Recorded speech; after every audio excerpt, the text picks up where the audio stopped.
Okay, good morning mga papa.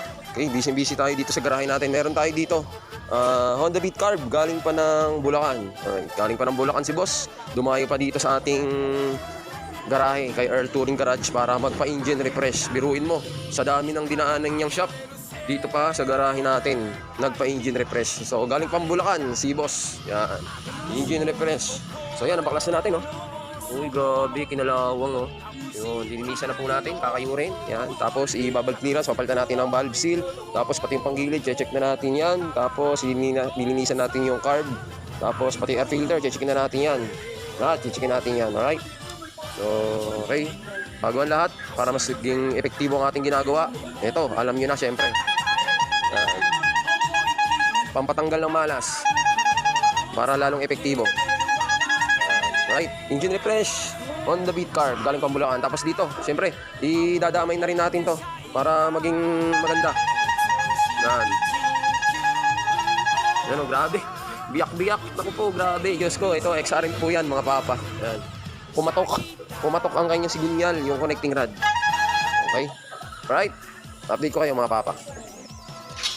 Okay, mga papa, update tayo dito sa Honda Beat Carb na in-engine refresh natin, no? Galing pa ng Bulacan. So ayan, malinis na yung piston tsaka piston ring. Tapos itong chamber, yan, nahasa na natin yung mga barbula. Tapos nalilisan na rin natin, hindi na siya kinakalawang.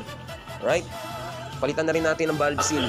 Tapos spark plug, pinalitan din natin. Alright, update namin kayo mamaya. Galing pa ng Bulacan, no? Grabe, oh, engine refresh. Sana mga chamba.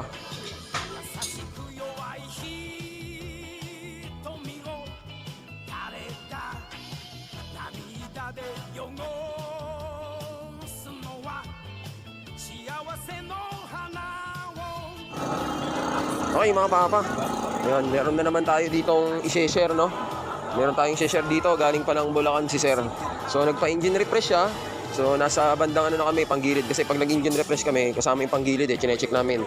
So upon checking, ayan, eto na naman. Kinabitan na naman siya ng pang Beat FI na belt. So yun.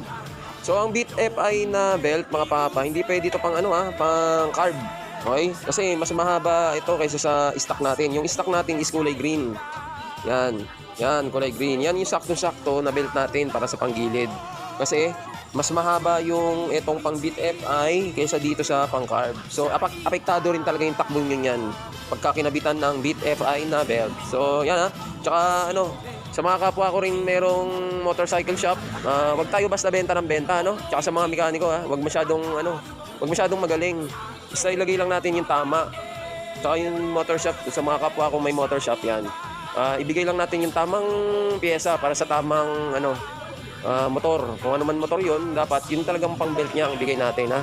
Huwag yung pipilitin na kaysa wala kayong belt na pang Beat or Scoopy, lalagyan nyo ng pang Beat FI. So mali yun, mga boss. So ito, kaya nagtataka si boss kung bakit parang humina yung kanyang dulo, mga arangkada niya, ganoon. Kasi nga, mali yung belt na nilagay. So dapat ganito, mga papa. Beat Carb tsaka Scoopy, yan, ito dapat kulay green. Yan, lagi tayo meron dito yan, dito sa garahe natin. Urig pa to, urig. So yun, sayang tuloy yung pinambili ni boss. So ang ganda pa nito, halos bago pa, pero syempre hindi pwede to. Sana meron na lang siyang pwede nga na may benta to sa mga Beat FI. So yun, mga papa, reminder lang, ang pang Beat FI na belt is hindi pwede sa pang carb, ha? Right? Para dun din, para ma-aware din yung mga kasama natin sa Beat tsaka sa Scoopy dyan. Para awareness lang. Tsaka dun sa mga kapwa kong may motorcycle shop, ayun, sana bigyan natin ng tamang pyesa yung ating mga mahal na customer. Alright? Okay, mga papa, update tayo dito sa engine refresh natin na Honda Beat Carb galing pa ng Bulacan. Yes, ito na, makakauwi na si boss. Right? Check natin, start natin. Ay, wala pala, sa kabila pala. Sige, pakipihit. Yun, kahit hindi mo na i-rev. Kahit hindi mo na i-rev yan, i-start yan, mga papa. Right? Tsaka yan, walang break-in. Bira. Tapos naitama na natin yung gilid niya kasi kanina naka-Beat FI na belt eh. So okay na. Tapos nagpalit tayong diaphragm. Very good na to. Bagong chainsaw na rin. Grabe. Laki ng pinagkaiba ng takbo. So tinesting. Yan na. Okay, salamat sa pagtitiwala dito sa Earl Touring Garage. Yan, gawa ni Jansen. Pakachamba na naman, galing Bulacan. Honda Beat Carb, engine refresh. Alright.